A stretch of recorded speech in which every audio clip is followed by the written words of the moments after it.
Halo, kembali lagi bersama saya Rospita Simamora, mahasiswa Pendidikan Bisnis Universitas Negeri Medan, Sambuk 2019. Sekarang kita akan belajar materi ekonomi kelas 10, bab 4, mengenai permintaan dan penawaran. Sebelum memulai pelajaran kita hari ini, mari kita berdoa menurut agama dan kepercayaan kita masing-masing. Berdoa dimulai. Berdoa selesai.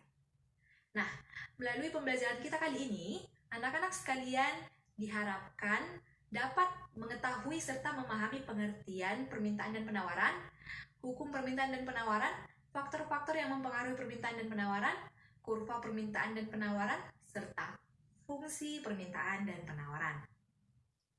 Sekarang, sebelum kita melanjutkan materi, menurut anak-anak sekalian, siapa pihak yang melakukan permintaan? Nah, secara umum kita memahami nih, dalam proses jual beli, dalam proses ekonomi, pasti ada pembeli dan ya penjual.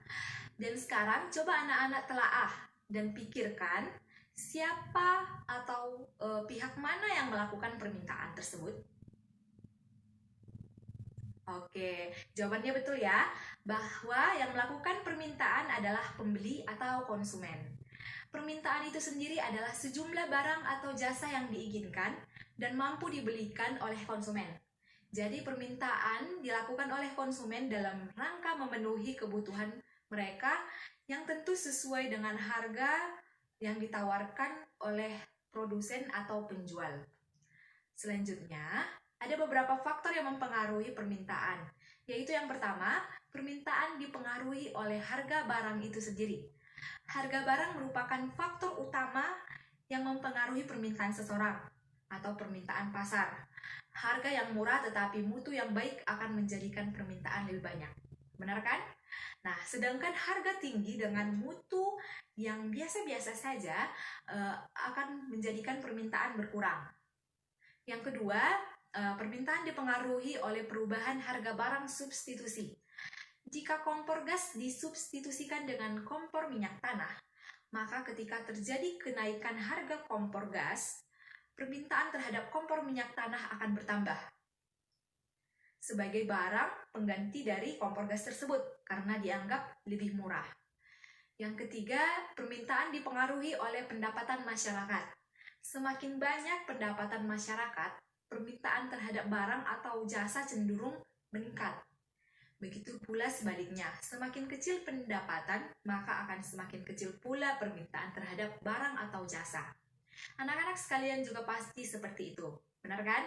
Saat orang tua memberi uang jajan yang lebih banyak, kalian akan banyak jajan di kantin. Begitu pula sebaliknya, jika orang tua memberikan jajan yang lebih sedikit, kalian akan lebih sedikit jajan di kantin. Benar begitu kan? Nah, yang keempat, permintaan dipengaruhi oleh populasi penduduk. Semakin banyak populasi penduduk dalam suatu daerah, maka semakin besar pula permintaan barang atau jasa di daerah tersebut. Nah, yang kelima, permintaan dipengaruhi oleh selera konsumen. Misalnya, setelah ditemukan alat komunikasi berupa smartphone, selera orang beralih dari telepon seluler seperti Nokia zaman dulu ke smartphone, sehingga permintaan akan smartphone tersebut semakin meningkat. Begitu. Yang keenam, permintaan dipengaruhi oleh harga barang komplementer. Contohnya itu adalah kompor gas dengan gas. Jika harga gas naik, maka permintaan akan kompor gas menurun. Begitu. Selengkapnya, untuk faktor-faktor yang mempengaruhi permintaan dapat kalian lihat di buku pegangan kita yang sudah dijelaskan dengan sangat jelas. Nah, di dalam permintaan ini, dalam mengajukan keinginannya konsumen, maka ada satu aturan yang mengatur permintaan itu sendiri, yaitu disebut dengan hukum permintaan. Nah, apakah hukumnya? Nah, sebelumnya kita mengetahui bahwa apabila ada suatu barang atau jasa yang harganya turun atau rendah, maka pihak konsumen atau pembeli akan berminat membelinya. Tetapi jika sebaliknya harga barang atau jasa tersebut naik atau mahal, maka minat pembeli akan menurun untuk membeli barang atau jasa tersebut. Sehingga di sini hukum permintaan menyebutkan jika harga naik, jumlah barang atau jasa yang diminta akan menurun. Dan jika harga turun, jumlah barang atau jasa yang diminta akan naik dengan syarat ceteris paribus yang artinya faktor-faktor lain dianggap konstan atau tetap.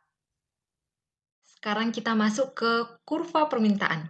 Kurva permintaan atau demand curve adalah kurva yang menggambarkan kuantitas atau jumlah barang yang diminta dengan harga suatu produk dengan mempertahankan faktor-faktor lain tetap atau konstan. Nah, di sini telah ada data permintaan beras di pasar. Nah, yang pertama adalah harga per kilogram yaitu P dan jumlah yang diminta per hari dalam satuan ton yaitu Ki. Nah, yang pertama harga 5.000 per kilogram, jumlah yang diminta per hari sebesar 20 ton. Yang kedua, harga per kilogram 4.000 dan jumlah yang diminta per hari adalah 30 ton. Yang ketiga, harga 3.000 per kilogram, jumlah yang diminta adalah 40 ton. Yang keempat, harga 2.000 per kilogram, jumlah yang diminta adalah 50 ton per hari. Dan yang terakhir, harga per kilogram yaitu 1.000 dan jumlah yang diminta per hari adalah 60 ton. Di sini kita dapat melihat kurva dari permintaan, yaitu sumbu P atau harga dan sumbu Q atau jumlah atau kuantitas dari suatu barang atau jasa. Nah, yang pertama adalah harga 5.000 dan jumlah yang diminta adalah 20 ton. Kita bisa lihat di sumbu P dengan harga 5.000 dan di sumbu Q 20 ton. Kita tarik garis putus-putus dari sumbu P ke sumbu Q di 20 ton. Yang kedua adalah harga 4.000 dengan jumlah 30 ton per hari.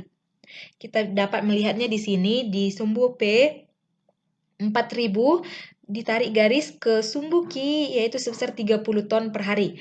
Yang ketiga adalah harga 3.000 per kilogram dengan jumlah yang diminta adalah 40 ton per hari. Kita bisa lihat di sini di sumbu P yaitu sebesar 3.000 ditarik garis ke sumbu Q sebesar 40 ton. Yang keempat adalah harga per kilogram 2.000 dengan jumlah yang diminta per hari adalah 50 ton. Kita lihat di sini di kurvanya di sumbu P harga 2.000 ditarik garis menuju ke sumbu Q dengan jumlah 50 ton. Yang terakhir adalah harga Rp1.000 dan jumlah yang diminta adalah 60 ton per hari. Seperti sebelumnya, kita tarik garis lagi dari sumbu P di 1.000 ke sumbu Q di 60 ton per hari. Nah, sehingga kita dapat melihat kurva dari permintaannya itu menurun dari kiri atas ke kanan bawah. Karena menurut hukum permintaan, kenaikan harga suatu barang akan menurunkan kuantitas yang diminta dan sebaliknya. Nah, kita lihat di sini saat harga mahal yaitu Rp5.000 per kilogram, jumlah yang diminta oleh konsumen itu hanya sebesar 20. Sementara saat harga tiba-tiba turun menjadi Rp1.000 per kilogram, jumlah yang diminta mereka itu sebesar 60 ton per hari. Oleh karena itu, kurva permintaan memiliki kemiringan adalah fungsi permintaan. Fungsi permintaan adalah suatu fungsi yang menunjukkan hubungan antara kuantitas barang atau jasa yang diminta oleh konsumen dengan harga barang atau jasa tersebut. Fungsi permintaan juga menunjukkan hubungan antara jumlah suatu barang yang diminta dengan faktor-faktor yang mempengaruhinya. Nah, berikut rumus fungsi permintaan.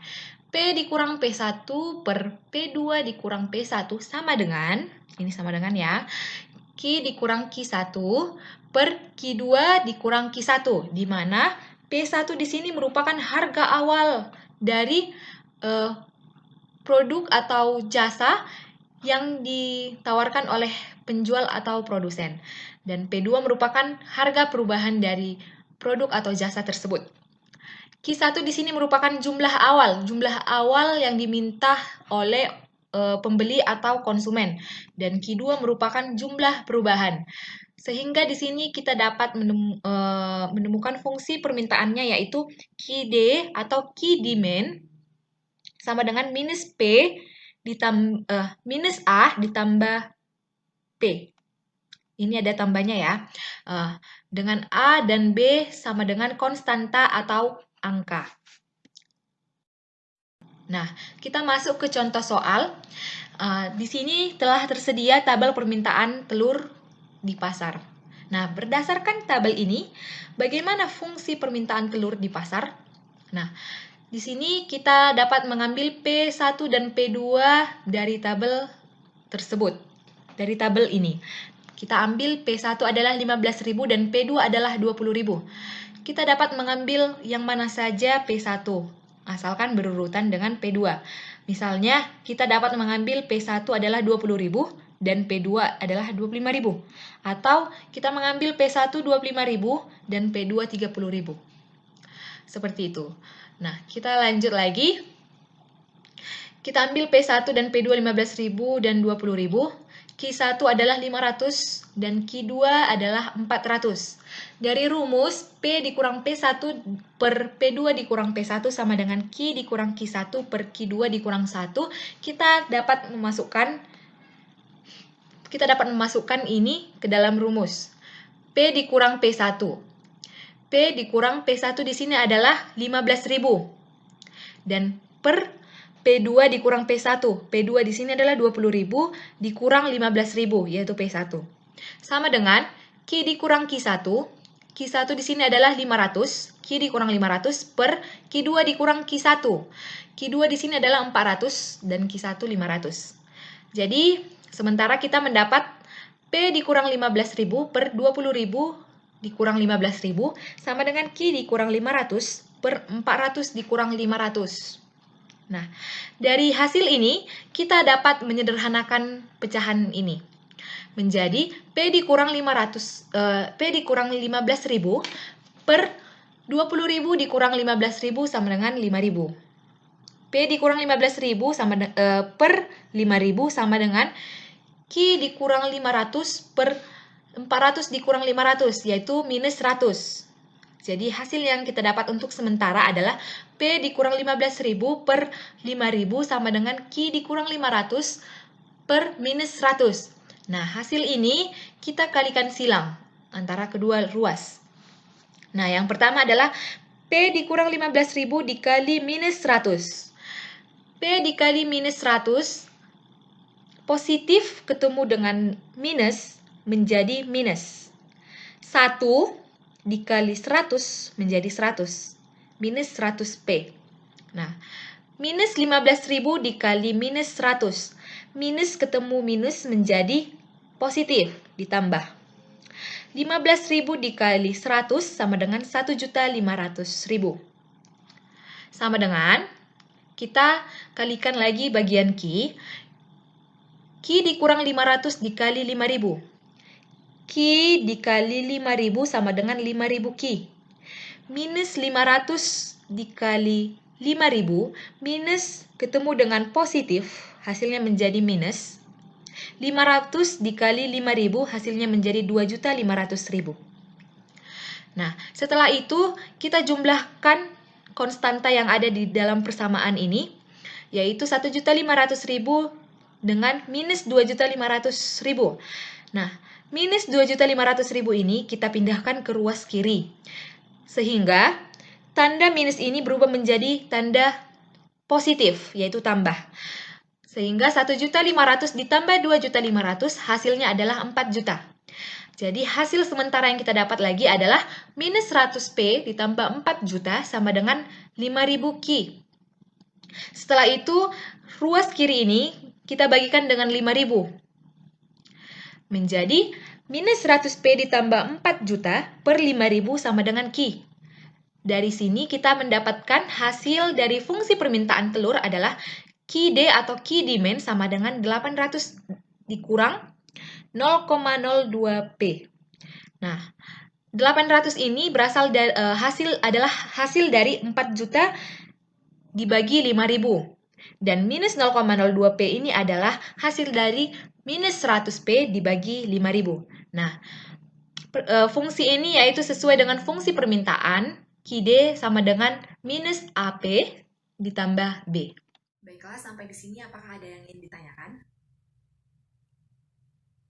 Untuk lebih memahami lagi, anak-anak dapat melihat beberapa contoh kasus untuk permintaan di buku pegangan atau buku paket yang kita pakai. Baiklah, jika tidak ada pertanyaan. Nah, kalau kita sudah membahas tentang permintaan, sekarang kita membahas bagaimana tentang penawaran. Sekarang kita telah mengetahui bahwa permintaan itu dilakukan oleh pembeli atau konsumen. Maka penawaran dilakukan oleh penjual atau produsen. Nah, secara definisi, penawaran itu merupakan sejumlah barang atau jasa yang tersedia di pasar untuk dijual pada berbagai tingkat harga dan waktu tertentu. Ada beberapa faktor yang mempengaruhi penawaran, yaitu yang pertama, penawaran dipengaruhi oleh harga. Jika harga sayuran di pasar tinggi, petani akan meningkatkan jumlah produksinya, sehingga kuantitas atau jumlah yang ditawarkan akan naik. Yang kedua, penawaran dipengaruhi oleh biaya produksi. Misalnya nih, untuk menghasilkan kedelai yang baik, dibutuhkan faktor produksi berupa tanah, benih, pupuk, dan tenaga kerja. Jika salah satu atau seluruh faktor produksi tersebut mengalami kenaikan, petani akan mengurangi produksi dan menawarkan hasil produksinya, yaitu kedelai, lebih sedikit dari biasanya. Nah, atau mungkin produksi kedelainya dihentikan dan digantikan dengan produksi lain yang mungkin lebih menguntungkan petani tersebut. Yang ketiga adalah penawaran dipengaruhi oleh teknik atau tingkat teknologi. Contohnya yaitu seorang pengrajin sepatu. Sebelum adanya mesin dapat menghasilkan sepatu 250 pasang seminggu. Tetapi ketika menemukan mesin yang dapat memproduksi sepatu 1000 pasang dalam seminggu, jumlah penawaran pun bertambah.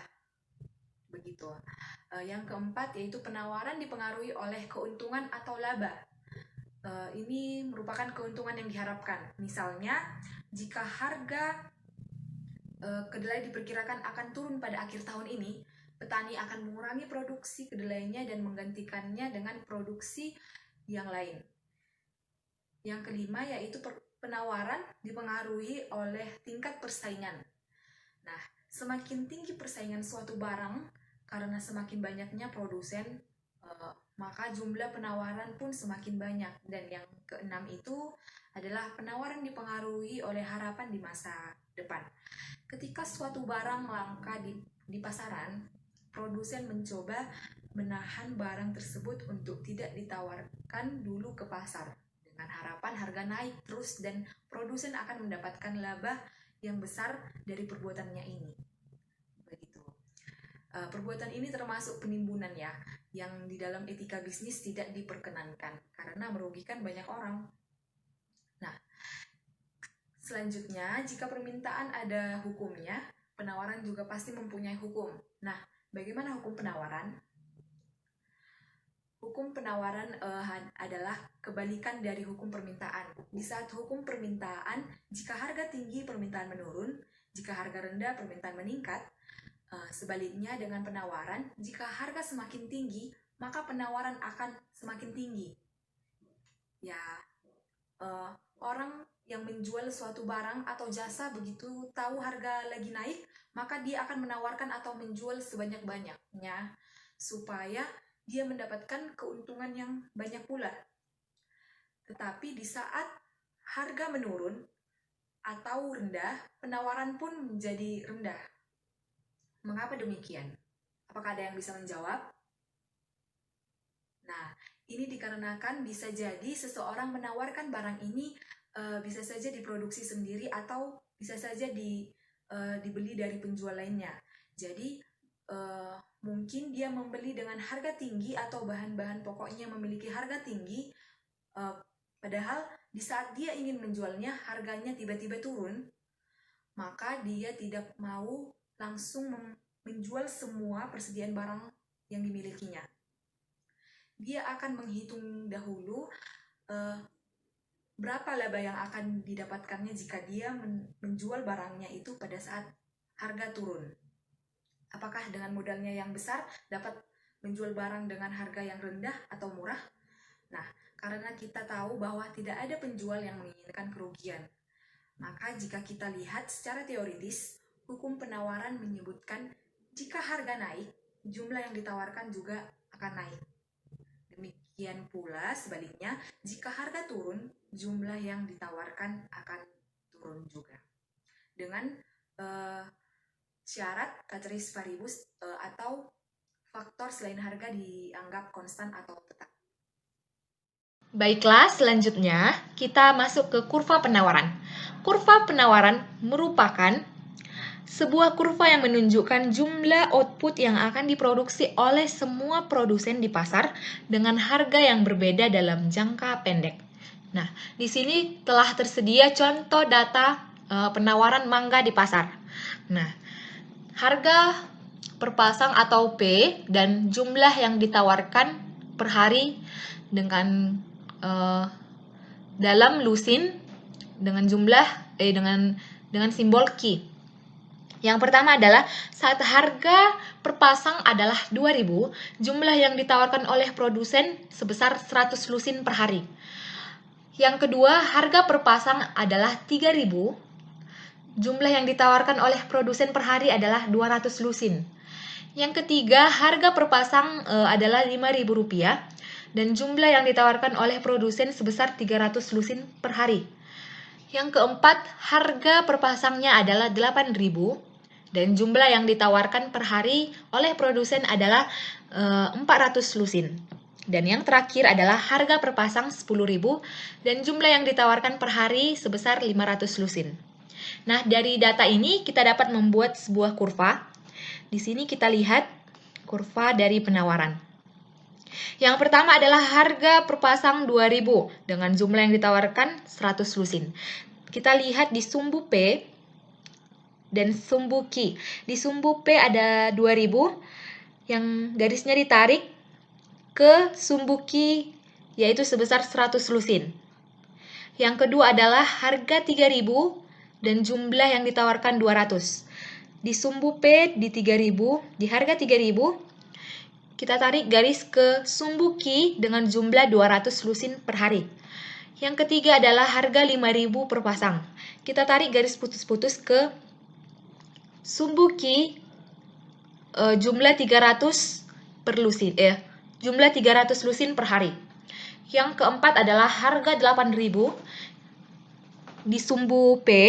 Kita tarik garis putus-putus ke sumbu Q dengan jumlah 400 lusin per hari. Dan yang terakhir adalah harga 10.000 per pasang. Kita tarik garis putus-putus ke sumbu Q dengan jumlah 500 lusin per hari. Nah, di sini kita dapat melihat bahwa bentuk kurva penawaran yaitu naik dari sisi kiri bawah ke sisi kanan atas, yang menunjukkan adanya korelasi positif antara harga suatu produk dan jumlah yang dipasok di pasar. Ini berarti harga yang lebih tinggi memberi sinyal kepada produsen untuk meningkatkan produksinya. Nah, karena kita lihat di sini, semakin sedikit harga yang harga di pasar, maka semakin sedikit pula jumlah produk atau jasa yang ditawarkan oleh produsen. Tetapi semakin besar harga, maka semakin besar pula jumlah yang ditawarkan oleh produsen tersebut. Kita masuk ke fungsi penawaran. Fungsi penawaran adalah suatu fungsi yang menunjukkan hubungan antara kuantitas barang atau jasa yang diminta oleh konsumen dengan harga barang atau jasa tersebut. Fungsi penawaran juga menunjukkan hubungan antara jumlah suatu barang yang diminta dengan faktor-faktor yang mempengaruhinya. Nah, di sini telah tersedia rumus perhitungan fungsi penawaran, yaitu P dikurang P1 per P2 dikurang P1 sama dengan Q dikurang Q1 per Q2 dikurang Q1. Dengan P1 merupakan harga awal dari suatu produk atau jasa yang ditawarkan oleh produsen, dan P2 merupakan harga perubahan produk atau jasa tersebut. Q1 merupakan jumlah awal yang ditawarkan oleh produsen, dan Q2 merupakan jumlah perubahan yang ditawarkan oleh produsen tersebut. Nah, bentuk fungsi penawaran itu yaitu QS atau key supply sama dengan AP dikurang B, dengan A dan B sama dengan konstanta atau angka. Selanjutnya kita masuk ke contoh soal. Di sini telah tersedia tabel penawaran telur di pasar. Nah, berdasarkan tabel ini, bagaimana fungsi penawaran telur di pasar? Nah, sebelumnya kita menentukan P1 dan P2 terlebih dahulu. Nah, di sini kita menentukan P1 adalah 15.000 dan P2 adalah 20.000. Sama seperti permintaan sebelumnya, kita dapat mengambil P yang mana saja asalkan berurutan. Kita bisa membuat P1 adalah 20.000 dan P2 adalah 25.000. Kita bisa membuat P1 adalah 25.000 dan P2 adalah 30.000. Dan kita bisa membuat P1 adalah 30.000 serta P2 adalah 35.000. Nah, sehingga kita mendapatkan P1 sama dengan 15.000 dan P2 sama dengan 20.000. Q1 yaitu 100.000. Q1 merupakan 100 dan Q2 yaitu 200. Dari rumus perhitungan penawaran, P dikurang P1 dikurang per P dikurang P1 sama dengan Q dikurang Q1 per Q2 dikurang Q1, kita dapat memasukkan data yang telah diketahui ke dalam rumus ini, yaitu P dikurang P1, P1 di sini adalah 15.000 per P2 dikurang P1. P2 di sini adalah 20.000 dan P1 15.000. Sama dengan Q dikurang Q1, Q1 di sini adalah 100 per Q2 dikurang Q1. Q2 di sini adalah 200 per Q1 yaitu 100.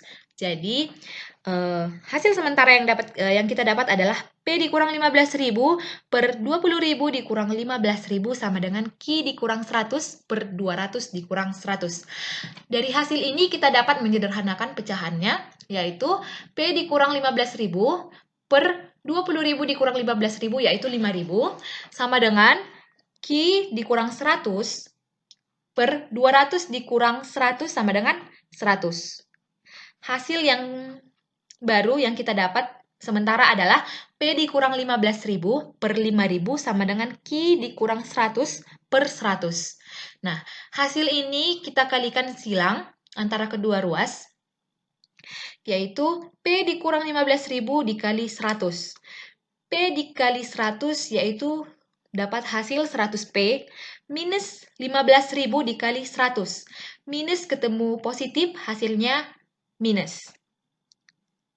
15.000 dikali 100 hasilnya 1.500.000. Nah, setelah itu kita kalikan bagian Q. Q dikurang 100 dikali 5.000. Q dikali 5.000 sama dengan 5.000 Q. Minus 100 dikali 5.000. Minus ketemu positif menjadi minus. Dan 100 dikali 5.000 hasilnya adalah 500.000. Nah, dari sini kita dapat hasil sementara yaitu 100P ditambah 1.500.000 sama dengan 5.000 Q dikurang 500.000. Dari sini kita dapat menjumlahkan konstanta yang ada. Di sini konstantanya adalah minus 1.500.000 dan minus 500.000. Minus 500.000 ini kita pindahkan ke ruas kiri. Dari simbol minus berubah menjadi positif. Jadi minus 1.500.000 ditambah 500.000 hasilnya adalah 1 juta. Nah, dari sini kita dapat hasil sementara lagi, 100P dikurang 1 juta sama dengan 5.000 Ki. Nah, dari sini kita membagikan ruas sebelah kiri dengan 5.000. 100P dikurang 1 juta sama dengan 5.000 sama 100P dikurang 1 juta per 5.000 sama dengan Ki. Nah, dari sini kita mendapat fungsi penawaran telur di pasar yaitu QS sama dengan minus 200 ditambah 0,02P. Minus 200 didapat dari minus 1 juta dibagi 5.000. Sementara 0,02P didapat dari 100P dibagi 5.000. Nah, fungsi ini adalah sesuai dengan fungsi penawaran yang ditetapkan, yaitu QS atau Key Supply sama dengan AP dikurang B. Nah, begitulah contoh perhitungan dari penawaran. Apakah ada yang ingin ditanyakan? Jika tidak, berhubung waktu kita akan habis, saya akan memberikan penugasan kepada kalian untuk mengerjakan tugas yang ada di halaman 98 buku pegangan kita. Di sana, anak-anak sekalian bisa berlatih agar lebih mengerti lagi dengan mengerjakan soal-soal tersebut, yaitu soal pilihan ganda. Masing-masing mengerjakan disertai dengan penjelasan mengapa memilih jawaban tersebut dan menyelesaikan untuk soal berhitungnya. Misalnya nih, kalian memilih pilihan A untuk jawaban nomor 1, maka kalian harus memberikan alasan mengapa memilih jawaban tersebut. Dan untuk soal hitungan, harus disertai dengan penyelesaian dari soal tersebut. Nah, apa ada yang ingin ditanyakan seputar tugas atau materi kita hari ini?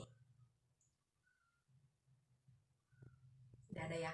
Baiklah, jika tidak, saya akhiri pertemuan kita hari ini. Ada baiknya kita berdoa menurut agama dan kepercayaan kita masing-masing. Berdoa dimulai. Berdoa selesai.